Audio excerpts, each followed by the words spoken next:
في عقد هذه الورشة المثمرة، وكل الشكر للأخوة من المنظمة العالمية للملكية الفكرية الويبو وأكاديمية الويبو، السيد الدكتور وليد عبد الناصر مدير المكتب الإقليمي للبلدان العربية قطاع التنمية، والسيد بيير إل مدير الشركات الصغيرة والمتوسطة وشبكة دعم تنظيم المشاريع من تدريب والتنمية في الويبو، والسيد سيدي محمد الخير مستشار أول المكتب الإقليمي العربي في المنظمة العالمية للملكية الفكرية، وأيضا إلى السيدة أولغا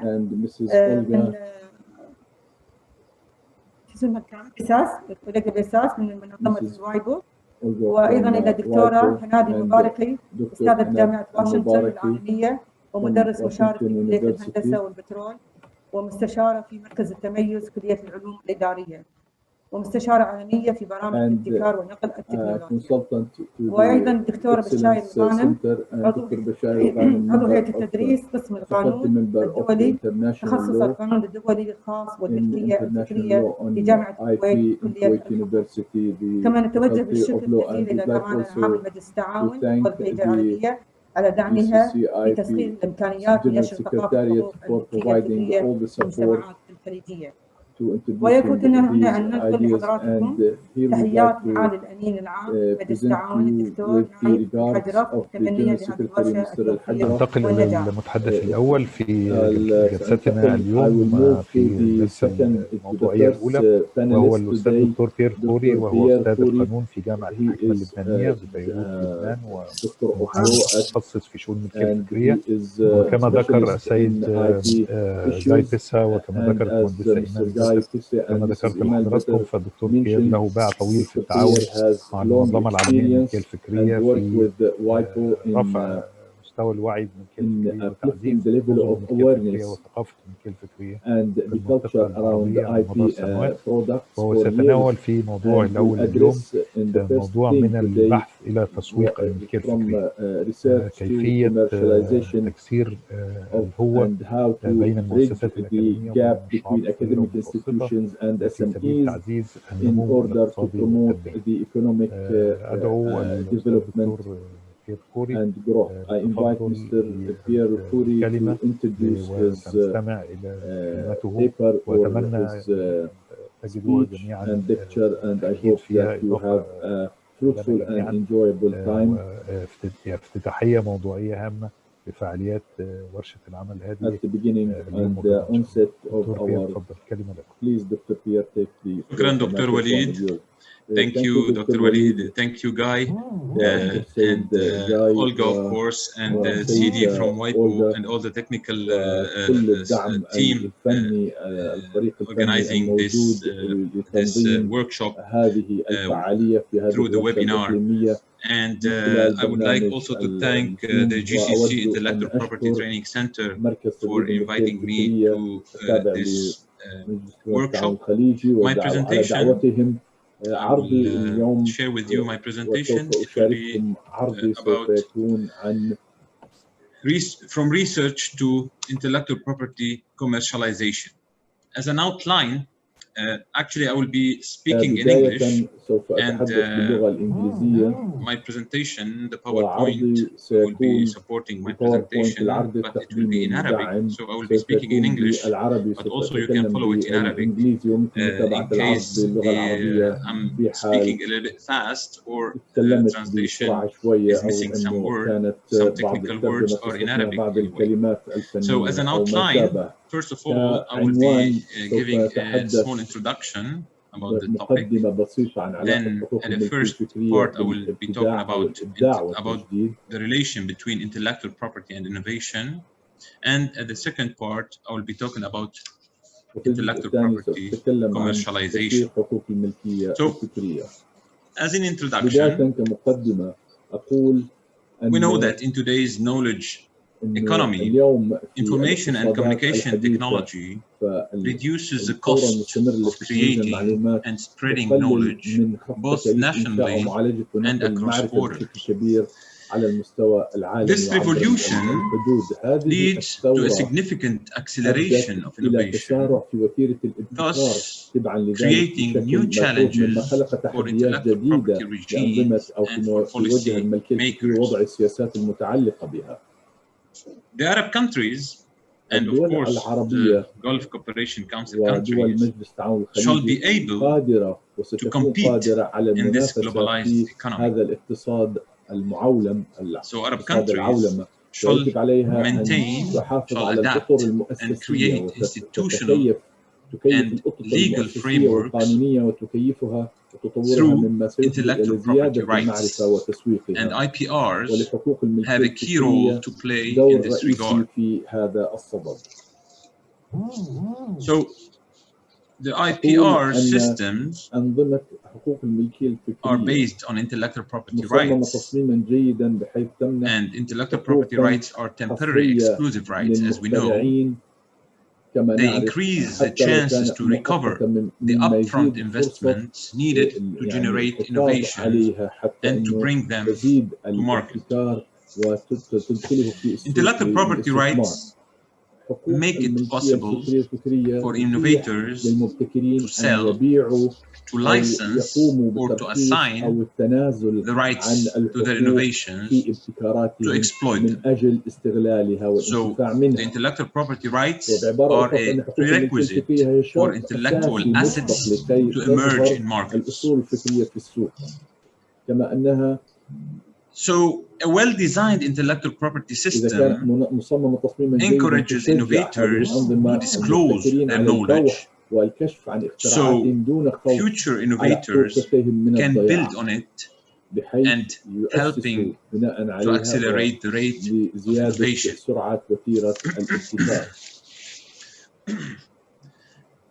So what is the innovation process? Innovation process means turning inventions and new knowledge into production processes, into products or services which are commercially successful, but this process is not automatic. There are business risks, and it requires big capital investments over long periods of time. إذن طريق طويلة. The IP commercialization requires first the transformation of ideas to products and viable startups. Universities and research centers and incubators and accelerators are growing sources of knowledge and new technologies. Their role in technological innovation, technology transfer, and commercialization of intellectual property derive from research and development activities. So, the strategic management of intellectual property means managing the innovation process successfully. But research organizations, universities, research centers, MSMEs, micro and small and medium enterprises, lack often the skills, the financing, and the incentives to manage intellectual property strategically, which creates challenges for the system to evaluate. However, effective intellectual property policy relies on two elements: policies that seek to improve capacities for managing intellectual property in research institutions or MSMEs do not have a significant impact if the level of legal protection is not solid or the enforcement of rights is strict and effective. Also, policies that seek to strengthen legal protection and to improve the level of enforcement do not practically contribute to economic development and competitiveness in the country if innovators lack the awareness, if they lack the skills إلى المهارات وإلى الموارد التي تسمح لهم بإدارة حقوق الملكية الفكرية بصورة ناجحة. لذلك على السياسات الموضوعة أن تعالج في الوقت نفسه بتزامن مواطن الضعف في نظام الملكية الفكرية على نطاق كامل، from the management of IP and research organization, enterprises and financial firms to the legal and institutional system of intellectual property protection, and finally to the intellectual property rights enforcement. So intellectual property, it's not just about law. It is also about business and innovation. ما لا عايز الملكية الفكرية إذا كانت فقط نصوص قانونية. So it takes us somewhere else. So what is the relation between intellectual property and innovation? Innovation, الابتكار أو الابتداع أو التجديد is the key of economic growth and development in the medium to long term. And innovation كما أن الإبداع يمكن تعريفه could be defined as a process of introducing new products, services, and production processes into the marketplace and to create new profitable enterprises and higher paying jobs on this basis. على هذا الأساس. A well-balanced and affordable and reliable system of intellectual property rights has an important role to play in the innovation process. Because intellectual property rights protect investments of innovative and creative companies against potential imitators. Thus, they provide incentives to undertake such investments. However, في شيء اسمه بوي بوي. مشكلات عملية تتعلق بتسويق في تداخل. However, there are practical problems related to the commercialization of innovation, that is, to the marketing of intellectual property rights, and to the choice of the most effective economic policy in order to support the stakeholders or the innovators. And intellectual property rights are essential in transferring technology from universities and research centers and institutions to the business sector by evaluating it through auditing and managing it with a view to commercialize it. From an economic point of view, intellectual property rights are a tool for the policy to align the private return to innovative activity with its social return. So there is this balance, kind of. We have a balance between the private return and the social return. Intellectual property rights are the tool to protect innovators for a certain period of time to recover the costs of innovating and encouraging innovators to make the knowledge available so that other innovators can build on it. For instance, when we are granted a patent, the patent is published, so it becomes public. So anyone could read it and anyone could build on it to create something new. So Article 4 of Law Number 71 of 2013, the patent law of the GCC countries, it says that in some cases there could be some exceptions from giving a patent on some inventions if this is needed for the public order. So this is the social benefit of the system. So from within the systems, from within the law, this balance is struck between the private benefit and the public benefit. However, inventors and innovators are not necessarily successful entrepreneurs. Also, successful entrepreneurs are not necessarily inventors or innovators. But intellectual property rights are the connecting link between these two groups of people. The intellectual property rights, if they are well managed, they bridge this gap between these groups of people. من الأشخاص. هلا مشاري صوت الطالب. سيد إبراهيم أنت على السمع. لو سمحتوا بس اللي ما بيتحدثش يحط الميكروفون على الميوت عشان المتحدث يقدر يتكلم ونسمعه كلنا لو سمحت. شكرا.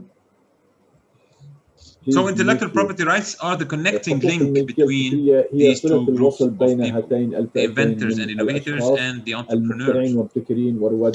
Since they are intangible assets, they can in principle be bought, sold and invested by contracting for them. This leads to the emergence of a market for innovations and inventions. So these markets for innovations help inventors and entrepreneurs to match their talents in successfully bringing innovations to market. As I have already said, innovation is the process of introducing products and services into the market and creating new profitable enterprises. The intellectual property rights are in direct contact with the market, and some of their compelling reasons justify this relationship between rights and market. For instance, a patent can be seen as a tool to stimulate the commercial application of an invention. First, it is only granted for inventions with an industrial application. Secondly, the patent owner does not benefit from it unless he succeeds in marketing his invention or contracting it and licensing its use.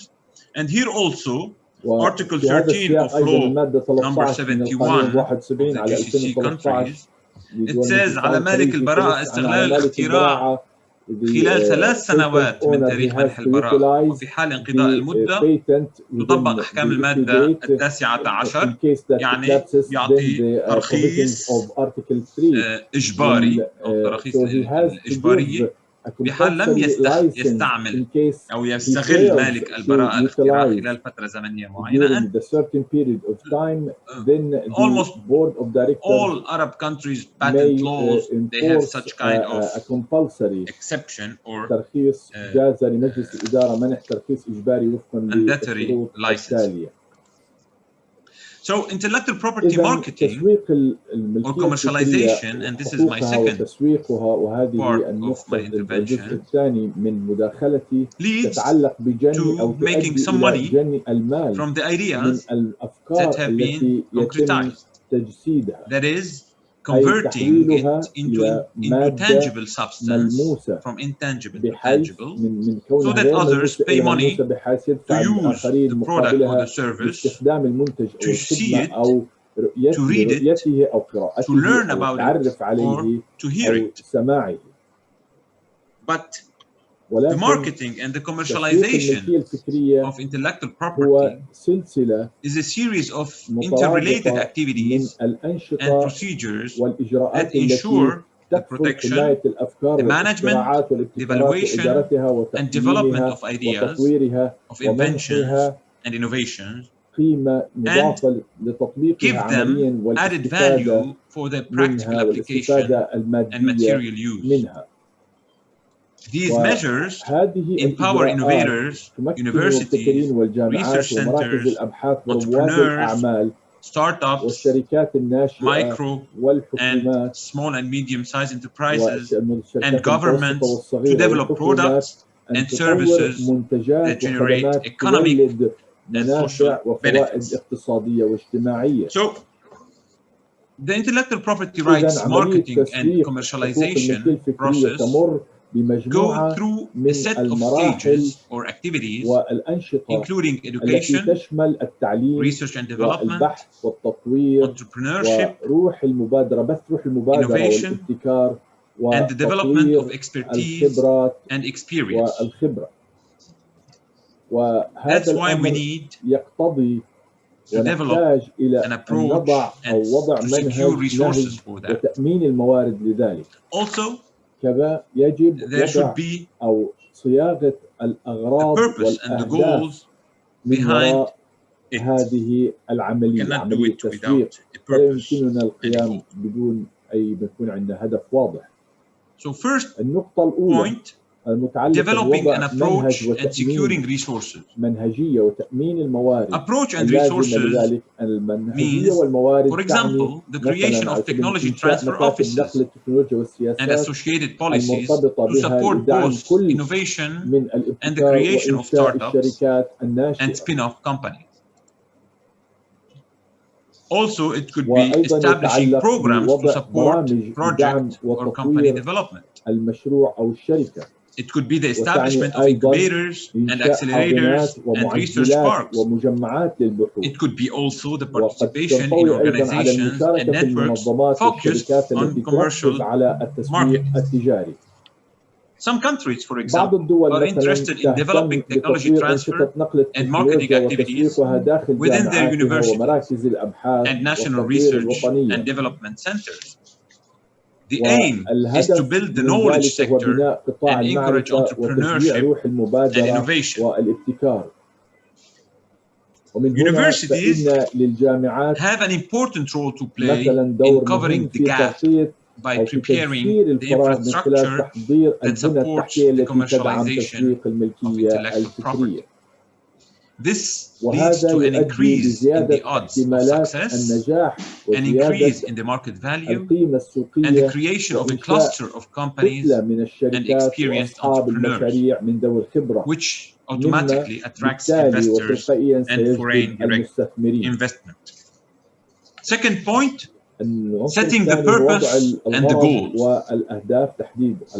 There must be a clear definition of marketing and stakeholder alignment regarding their commitment in its various stages. The creation of intellectual property rights, their protection and subsequent development, and their transformation into services and products and possibly into companies. All of this serve a wide range of goals. First goal, intellectual property as a service helps securing the rights of those who hold it, including inventors, creators, research centers, universities, etc. Of course, by preventing unauthorized violations and abuses. Second goal, the protection granted by the intellectual property rights is a catalyst for developing a culture of innovation and research which creates new knowledge. Third goal, protection allows access to new resources such as equipment, specialized laboratories, accelerators, incubators, research complex, and the resulting new trade relations. Fourth goal, the protection of intellectual property leads to the creation of added value. For example, licensing to use the rights generates a financial return, and companies use licensing as a means to pay lower taxes also. Fifth goal, the protection and commercialization of intellectual property creates an economic impact through the revenues it generates for inventors, thus encouraging expanded research and development, investment in new companies and the creation of high-wage jobs and additional technology companies and spin-offs. So this picture shows us the cycle of innovation. As we can see, once we have products and services, we can reinvest the revenue generated from sales and licenses into the cycle, and so on, and it becomes like a snowball. So intellectual property rights are the angular stone. They are generated from ideas, developed into through the creation into products and service in innovative products and services, and these products and services are commercialized. To finish my presentation, I will talk a little bit about the impact of commercialization. First, commercialization secures a financial, cultural, economic, and social return, as I explained. This could be in the form of a financial reward, of job creation, of infrastructure development, of a better quality of life, etc.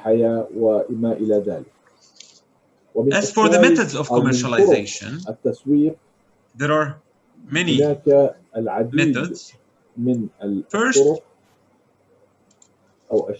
internal growth or development. So, during the early stages of innovation, for instance, where attracting funding requires improvement and development of the product and research results through additional research. It could be through acceleration and incubators. Incubators and accelerators often help commercialize intellectual property by providing guidance, support, and funding to help develop the companies that produce it. Also, the method of commercialization, joint ventures and partnerships. Under direct cooperation, contracts with the university or the research center, or with a startup company that owns intellectual property rights or is licensed to use them. Also, other method of commercialization, and I will finish with this one, the creation of regional ecosystems and clusters.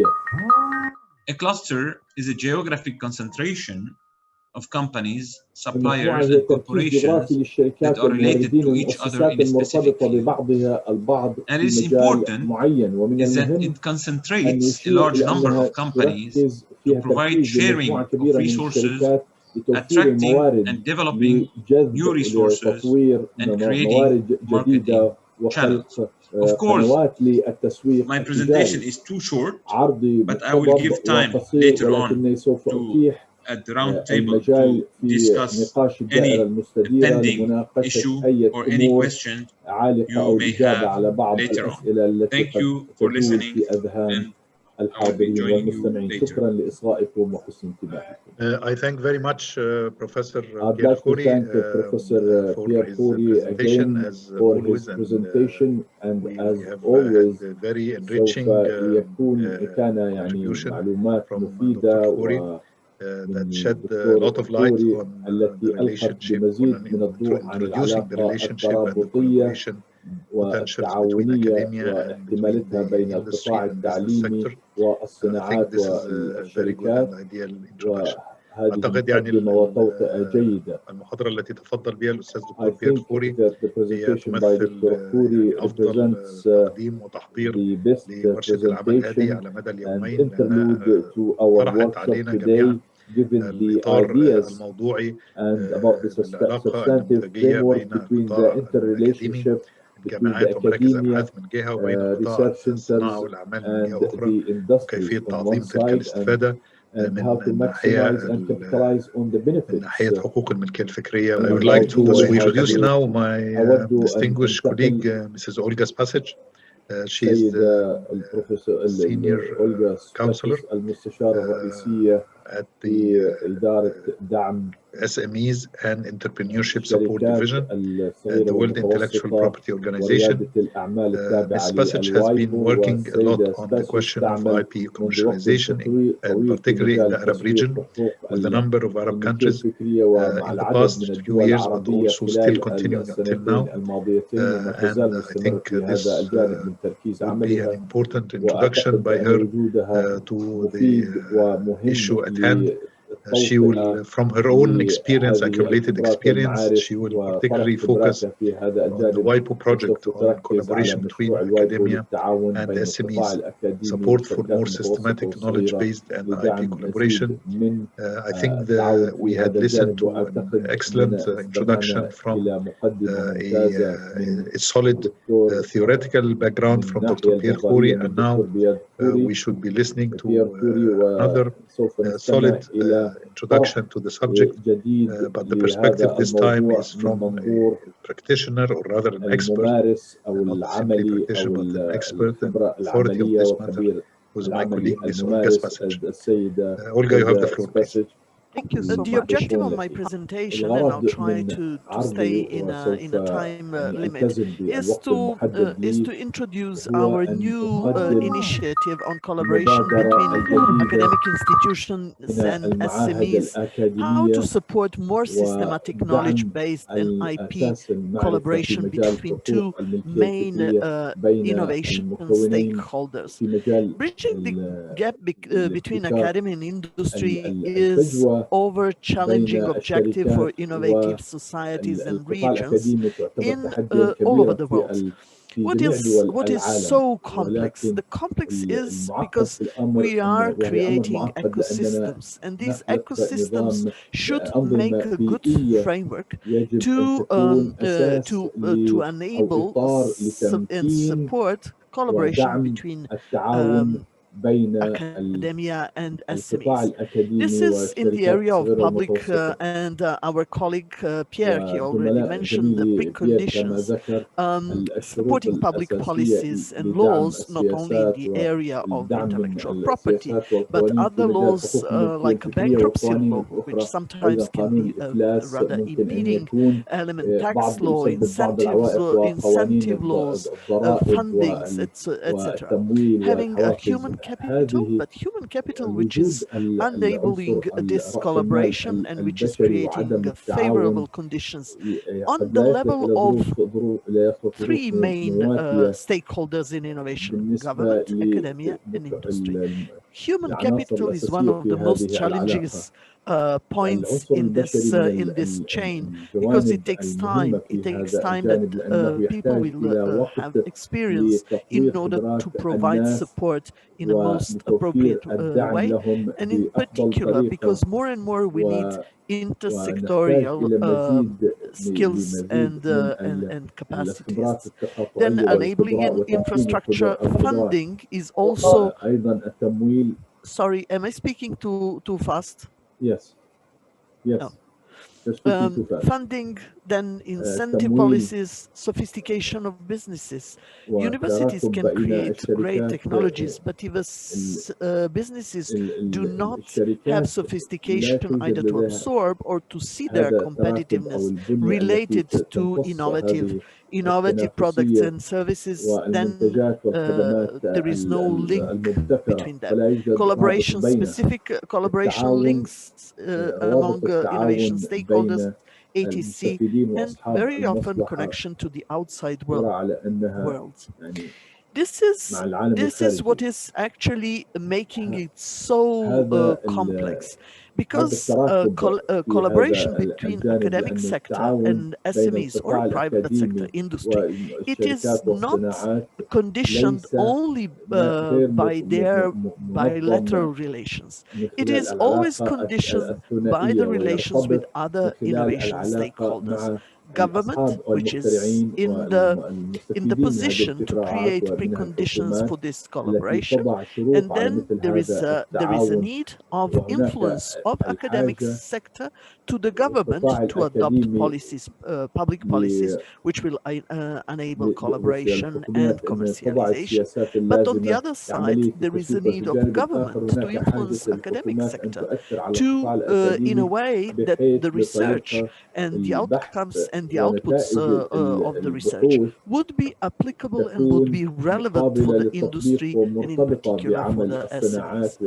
SMEs on its side also need to have a connection to academics, or if you want private sector, needs to have connection with the academic sector to make them feel what are the needs of the market, what are their needs, what is relevant for the market, and how they can support academic sector to produce as a research outcome what is relevant for the market. On the other side, academic sector can provide the private sector with a good education, with the students which are going to be placed in the context of the businesses.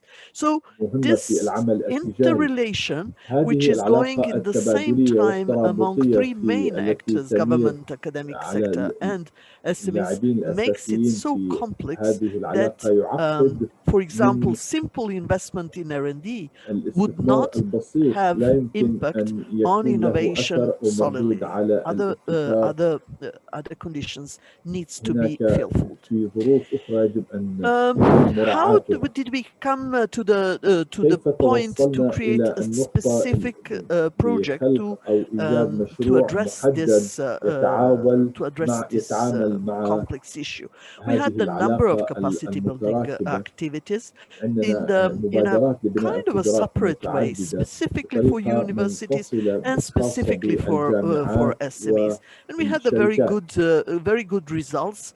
But finding out that something is lacking to bridge this gap, and bridging the gap is, as I mentioned, very important for effective to have impact of knowledge to the economy. So we never had this specific program, and we wanted to assure relevance of what we are doing for the WIPO member states, and to launch program in a new way, as I'm going to mention to you. Instead of imposing our ideas, we are mainly trying first to leverage on existing studies as a base for this startup work. Why I'm saying startup work?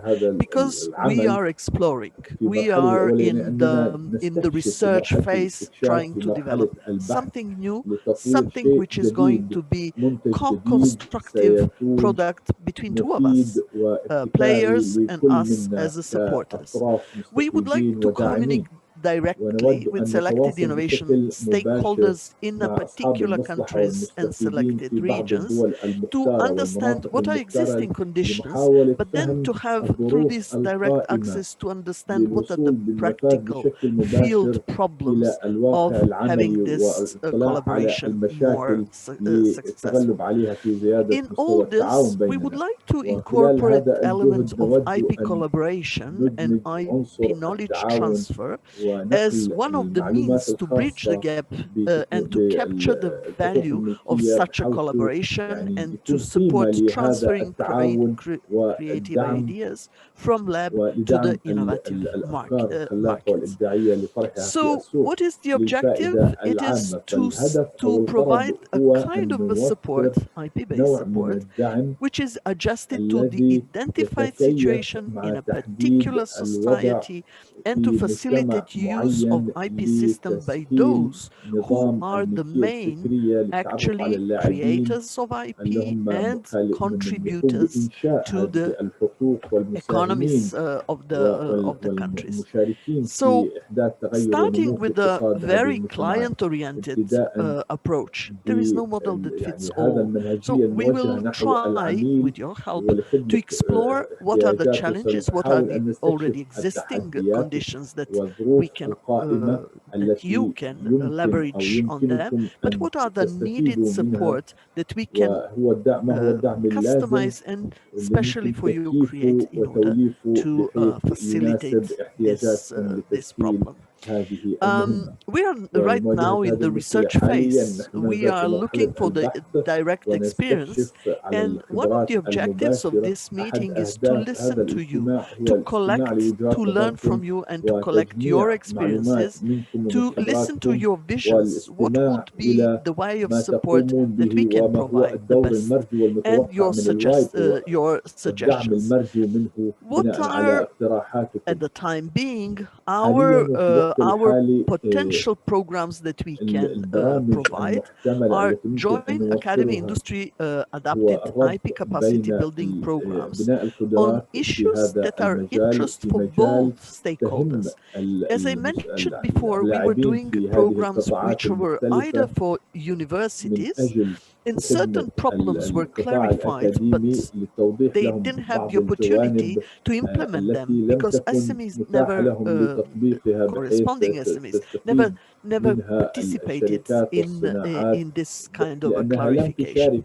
So what kind of a programs, for example, analyze of the cycle of a development of the product which is developed in the collaboration between university and industry, IP strategy as important element of business plan, because even in a big companies, IP component is very often seen as something totally isolated, something which is a burden, something which is a cost, but not as a real support for the business plan. Development of negotiation skills, IP valuation in a specific sector, IP marketing, how to identify your partner in the market, patent mapping, for example. Challenges applicable worldwide. What we know now is that there are challenges which will be applicable in GCC countries in the same time as it is applicable in New York or in East European countries, like lack of information about each other. Very little SMEs in particular knows about academic institutions. What are they doing? They don't have adequate access to information also. Then scarcity of communication channels. Do they have forums where they meet regularly? Usually not. Do they have well-developed websites where they can learn what are each other doing? Usually not. There are a lot of prejudice based on the lack of information. They are not able to develop what we need, like universities are doing something else, something like a basic research, or they have no capacity to absorb. None of them are really totally the truth. But in a lack of information, we believe in this. Often there is very little sectorial compatibility. We can see in many countries that academia is doing research in the area which is not interesting for the industry. So you cannot expect that there is a collaboration, because they are living in a different worlds and they are doing different businesses. Then a big problem, as I mentioned before, non-existing skilled human capital, which is able to support such a collaboration on both sides, on the side of academia and also on the side of SMEs, different cultures, opposing dynamic timelines. Academia works on a long and medium term, businesses need immediate answer to their needs. Funding problems. For SME, it is a big cost to be involved in the development of IP intangible assets. For academia, it is they need additional funds to go over the value of death from the idea and the proof of concept in laboratory to bring something to the level of prototype. So funding is again specific funding is again very big problem. And then incentives. sometimes SMEs do not see, and I saw while looking different studies about GCC that many SMEs do not see their competitiveness, increasing their competitiveness through IP and new technologies and new approaches as the way to be sustainable on the market. And academia and career development in academia is often not conditioned by the input they are providing to the national societies and national industry. What is common for academia and SMEs is most of the time low level of IP awareness and how to use processes in IP processes in IP commercialization. Well, opportunities are huge. We can see here I'm using a slide from Mr. Frederick Ayou, one of our experts, showing how little this is the green dot technology of startup is surrounded with a million of research outcomes from universities and academic institutions, which just need to be identified, and the collaboration will give a huge opportunity for both sides. Why systematic collaboration matters in GCC region? One of the things is that in most GCC countries, there is SMEs are representing 95 to 99% of the industry in the region. It is also main engine for the job creation, but especially for the youth population, which is entering in the job market in the next decade. It is envisaged that the SME employment will reach potential of 22 million young professionals, which is 30% increase and in this area, and it corresponds because GCC population is a young population. It is equivalent to the 55% of the active population in the region. There are certain, in this COVID situation, there are certain estimations that SMEs boom is already happening, and it will happen in the next 10 years. That will be triple digital increase, and that we will face a great boom of these SMEs. So it's good to create SME, but SME has to stay on the market and has to be supported somehow to be relevant and competitive. The objective of this meeting is to collect your visions and suggestions. So I'm just indicating what we have as information and how we see for the time being the region, but you are our source of knowledge and information. If we look at the Global Innovation Index, which you know, it's a work of WIPO every year. We are ranking about 145, 44. It depends.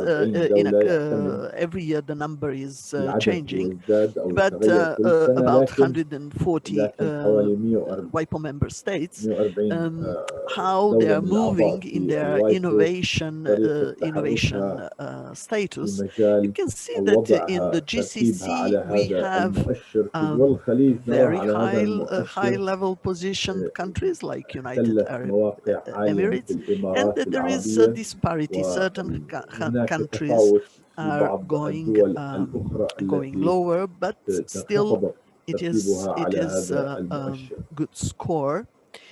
What is interesting, it is that the inputs, comparative inputs, are very high in innovation infrastructures and also in education. This human capital and research I would put it a little bit in a broader context, because I think that the main investment is in education, and that R&D in the private sector and also in a public sector should be more supported according to other studies that I had the opportunity to read. If we look at the outputs, what is maybe subject of a discussion is that the knowledge and technology outputs are lower than creative outputs, which is opening the door for our collaboration on IP commercialization, on the creation of knowledge assets and their commercialization, especially in certain countries. What are the weaknesses in the region, as seen based on the information that we collected? It's a knowledge creation and knowledge diffusion, which is bringing us to the point where is the collaboration between those who are creators, and in developing countries and in GCCs also, the creators of IP and generators are still academic institutions. So what are they? You can see that on the knowledge creation, it's a rather bad score, but also on the diffusion, there is no transfer of this knowledge and outcome of the research. There is a place to introduce improvements. And if we look at the WIPO statistics on PCT applications, this is for the countries which are investing so generously in innovation. This is a score that we can consider how we can support academic institutions to create more and to transfer this in something which is protectable and usable for industry and the society. There are some success stories, and I just wanted to mention that there are already very good examples, like King Abdullah University, which created a specific academy industry links and give one of its labs to the company Shahin, which is one of the most powerful supercomputers in the world, company providing supercomputers in the world. And in exchange for the access to knowledge, they are receiving equity investments in startups from seed, 200,000 to early stage, up to $1 million. From 2016, 5 university-based startups made in the Forbes Middle East list 20 most promising Saudi startups. So there are success stories. The other one is King Fahd University of Petroleum and Minerals in a partnership with Aramco, and creating a school of petroleum engineering and geoscience that brings faculty students and gas experts closer together so that they can design effective businesses and technical solutions for industry. So this is highly encouraging. With closing this presentation with this inspiring cases, positive cases, I hope to have a very successful and very fruitful exchange of information and opinion with the GCC experts during this meeting, and of course listening our international experts. Thank you so much.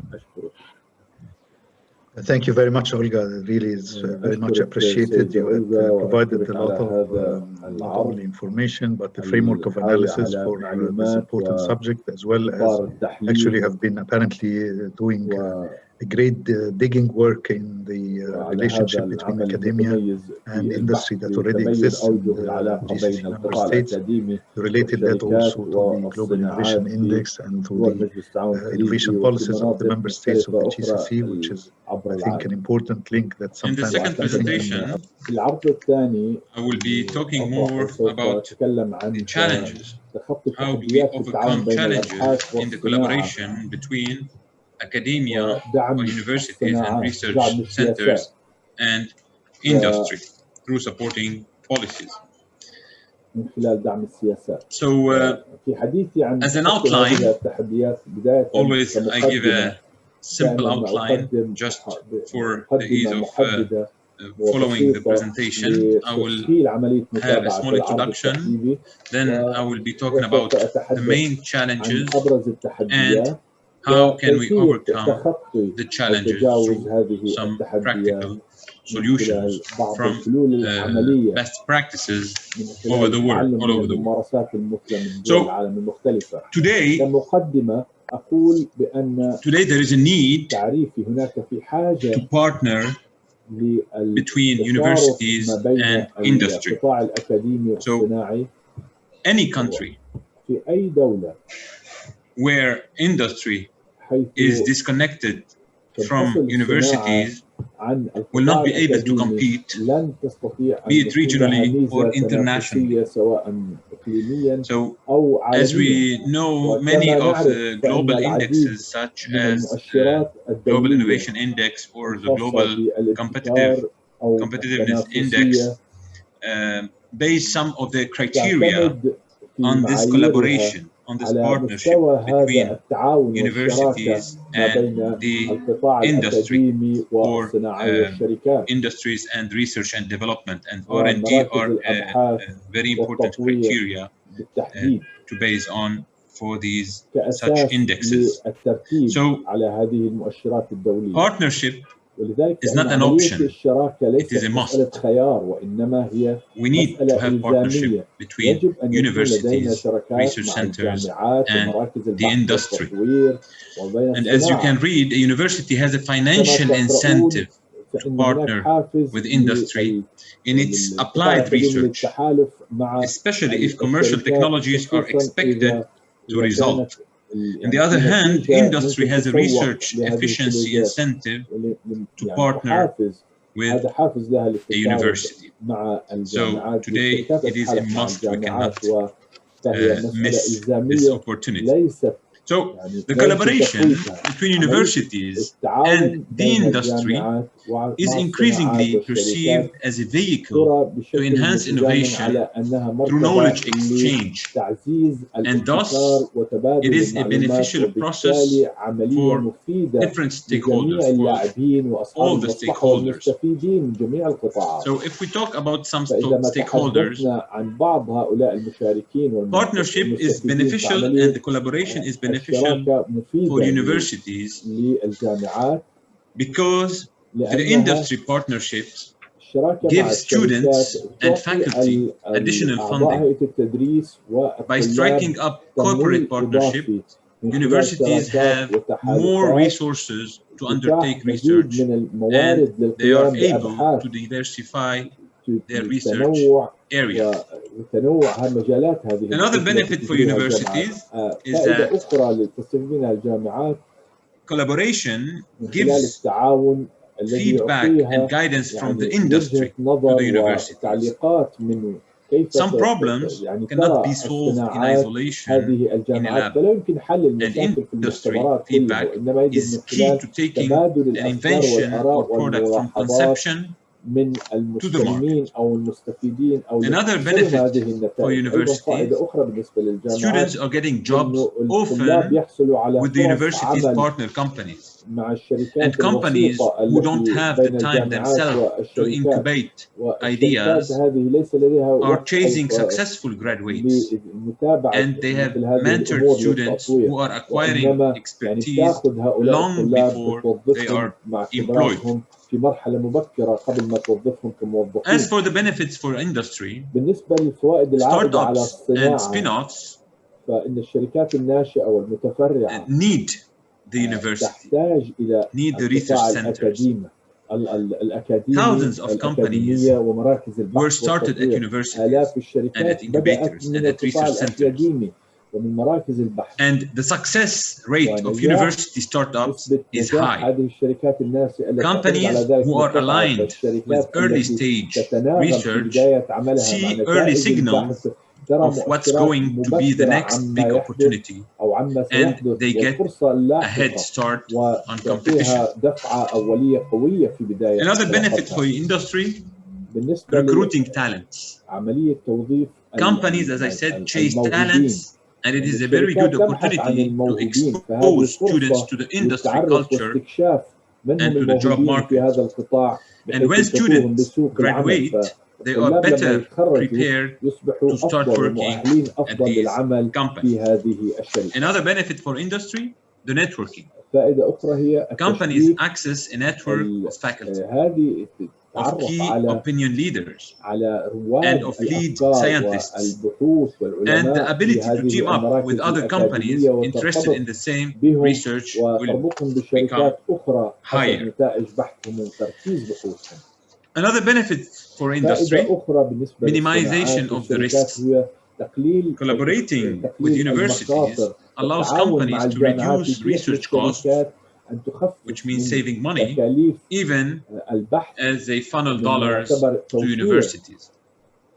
Studies in the United States of America show that every dollar put into partnership is leveraged 40 times. Meaning, if a company puts $10,000 toward a partnership, they will leverage 400,000 additional dollars in research funding. Another stakeholder who benefits from collaboration, the society. The collaboration between universities and research centers and the industry will improve the quality of life, because trained workforce answering today's most pressing challenges and creating technology to improve lives. Students are trained in highly skilled industrial applications, and they are going to be impacting the economy by creating a workforce that is relevant to those areas of national interest and industrial interest. So, we should know, now I've said what are the benefits for the society, for the universities, and for the industry. We should know that industry and university collaboration is not a bad of roses. They can be large, these collaborations, they can be complex, they can be difficult to organize, and they don't move in sync. Universities usually move at a slow, measured pace, and industry keeping up with the energy of a fast-evolving economy. So they should engage far beyond the conventional exchange of research for funding. It's not about only, I do research, you give me money. That's not the collaboration. It's far than this. They are and should be strategic partnerships that combine the discovery-driven culture of the university with the innovation-driven environment of the industry. There should be a chemistry, and each side must overcome the cultural and communications divide that tends to impair industry and university collaboration of all types and undercut their potential. It should be a long-lasting relationship between these two types of organizations. So it's a combination of culture, of effort, and of talent and resources to overcome the challenges. So what are the challenges? What are the main challenges? Forming these partnerships and collaboration can be complex work. Universities have to take a proactive approach in an ultra-competitive funding arena. بطيئة كما ذكرنا For instance, negotiations of sponsored research agreement, particularly the disagreement within these agreements over the treatment of intellectual property rights are negatively affecting the entire industry-university research partnership, just for the intellectual property rights. Indeed, there are different forms of intellectual property rights in the context of research and development, and negotiations sometimes lead to disagreements. There are different forms of intellectual property. There is the background knowledge or the background intellectual property rights, which is a pre-existing intellectual property that a party brings to a research project, to a collaboration, to a partnership. There is a foreground intellectual property, which is the IP generated in the research project. There are the sideground intellectual property, which is relevant to a collaborative venture or a partnership, but produced outside the project by any of the partners during the project tenure.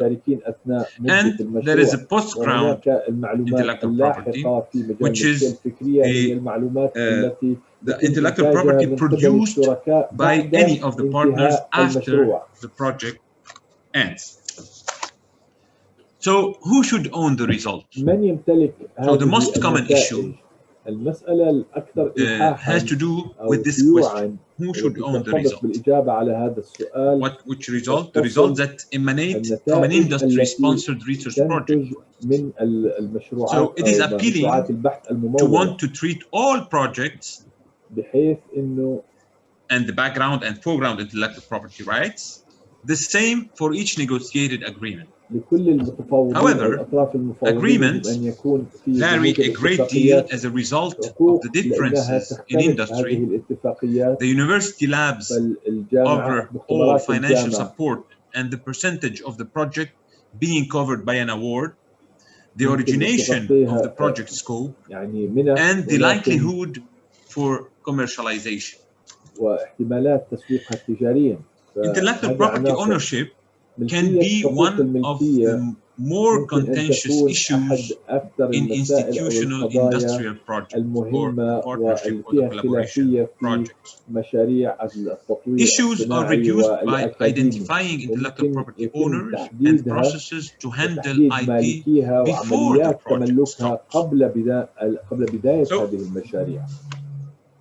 some issues reflect challenges faced by universities and research centers.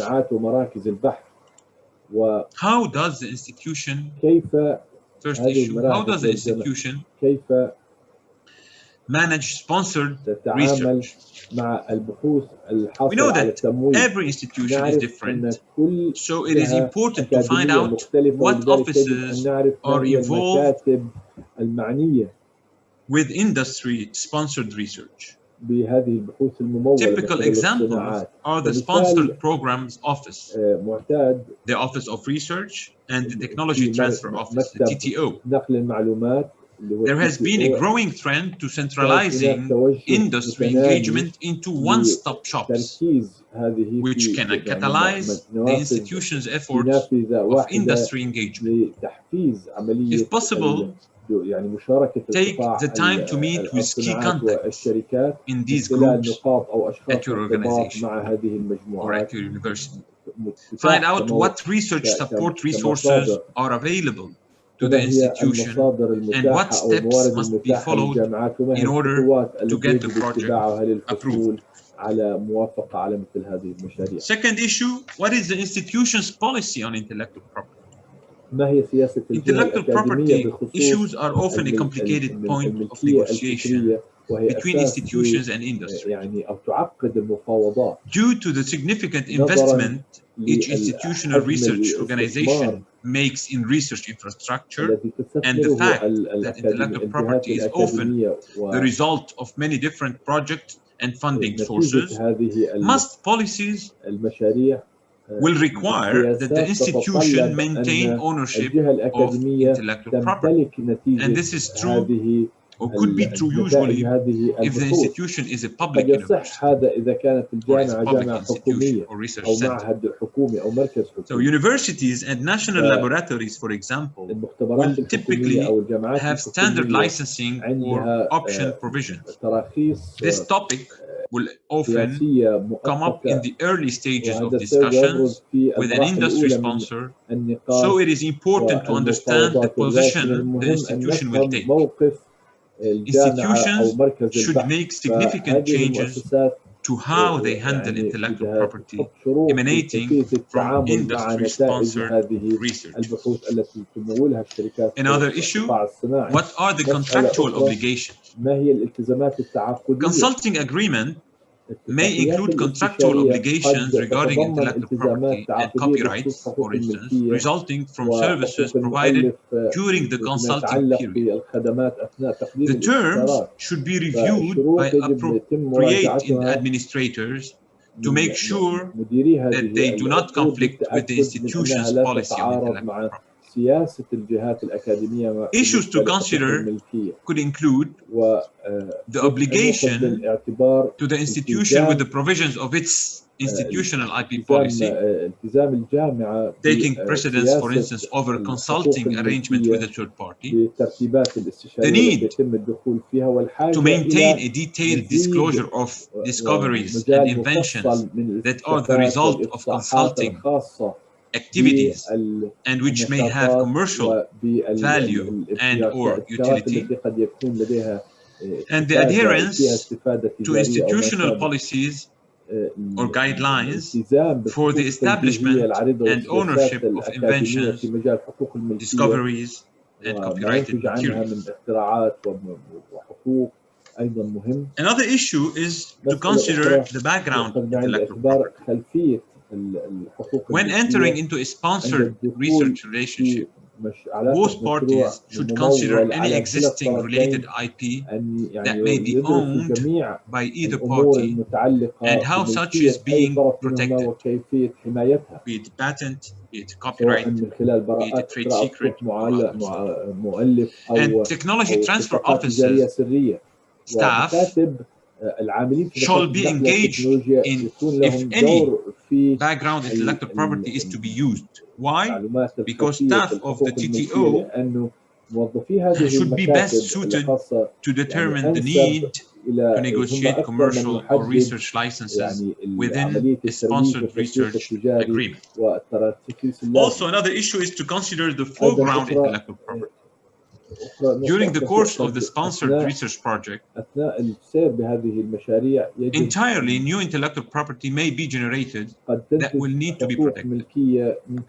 The sponsored research agreement should contain provisions for who will have assignment for and own the intellectual property rights, who will obtain protection for the intellectual property and pay for the filing costs, and whether or not the industry sponsor will obtain any rights to the intellectual property.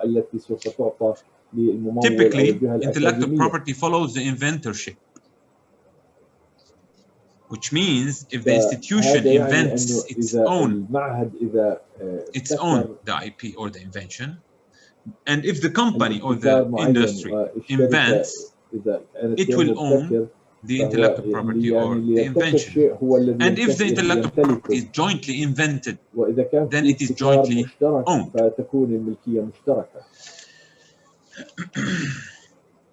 So, typically, the sponsored research agreement will grant the sponsor an option to negotiate an exclusive or non-exclusive license agreement. In this case, the sponsored research agreement should take care to define the terms of the option.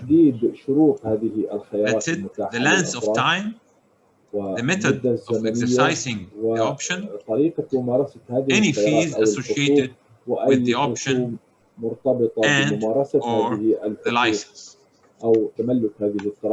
So several aspects of intersection or variety of intersections between universities and industry could result in a collaborative framework beneficial for all the stakeholders, as we've seen before. The understanding of the intersections will allow the stakeholders to make an informed decision about selecting a partnership suitable to the contract. So here we will be overcoming the challenges. How? First, we have to identify the stakeholders. Universities and basic research institutes, for instance, the applied research institutes, startup companies, research-based companies, development-based companies, consulting companies are all stakeholders. Then the parties shall identify a set of strategic partners to collaborate with. We cannot choose like that.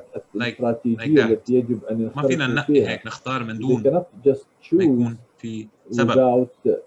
So there is a need to establish a partner evaluation method in order to ensure the selection of partners who have genuine interest and commitment and adequate resources to support the intended research project.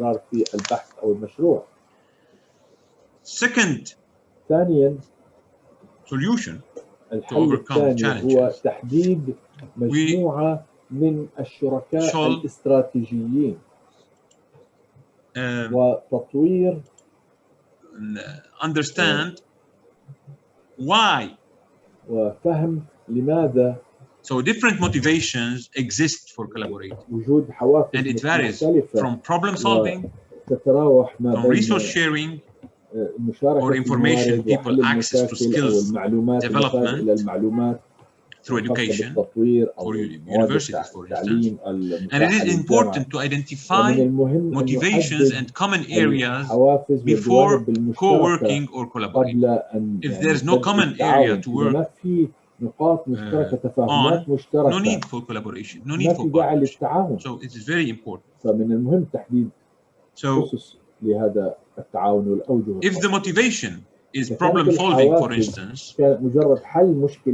so stakeholders should select a problem that possesses intellectual rigor and is motivating for both partners. So the problem should complement academic expertise and be relevant to the industry. And as the chartered accountants in Australia and New Zealand said in 2017, business needs what the university has to offer because they won't succeed unless they innovate. So it is a must, it's not an option, a collaboration. How can we overcome challenges also? By identifying and by appointing suitable people. So it is to be noted that characteristics of individuals and an organization influence the level of collaboration. So universities should identify the key university staff and faculty suitable for interaction. Young researchers are typically more suitable for identifying the characteristics of the economic environment. On the other hand, the industry should select capable managers for effective project management, and appointing the right people is the key to the success of a collaboration.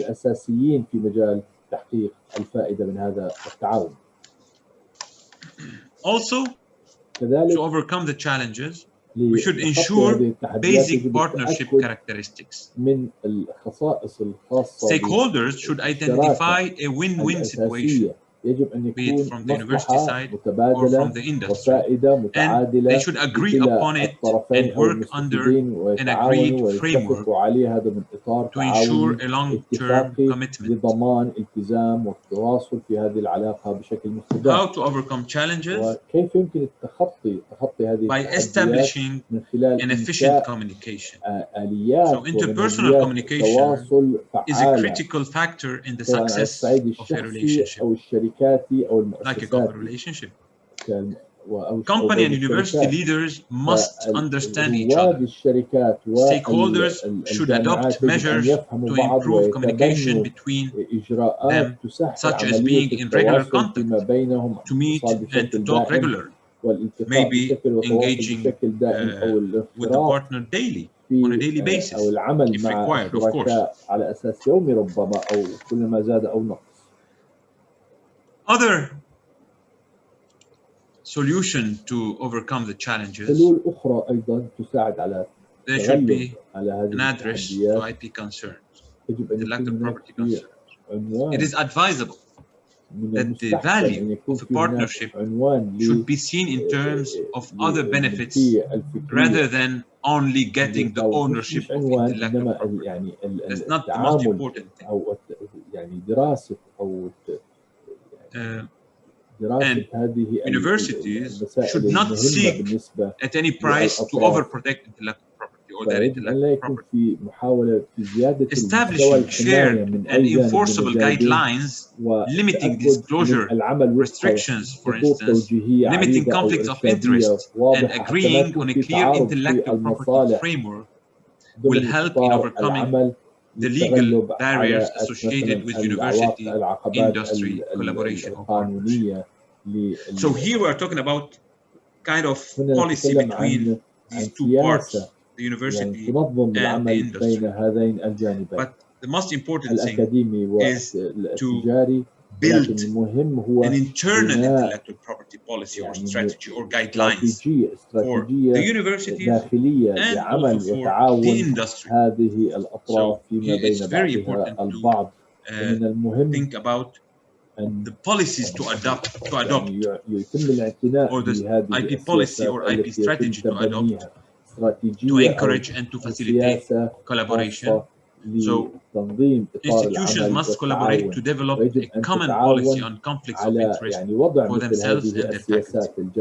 Policies should help in resolving institutional conflicts and filling role gaps at the university industry interface. Policies must be revised to meet the changing features of the research environment while preserving the academic and financial integrity. So, after adopting an IP policy and strategy, there should be reward and incentives. The IP policy should set up rewards and incentives within each partner. So, a new system of incentives should be created in universities to recognize the efforts of the academics participating in partnerships with industry. Rewards and incentives are expected to influence the motivation and level of engagement of individuals, leading to more effective collaboration. And at the end, the two partners should manage this collaboration, and the best case scenario would be through technology transfer office or an intellectual property managing office. Thank you for listening.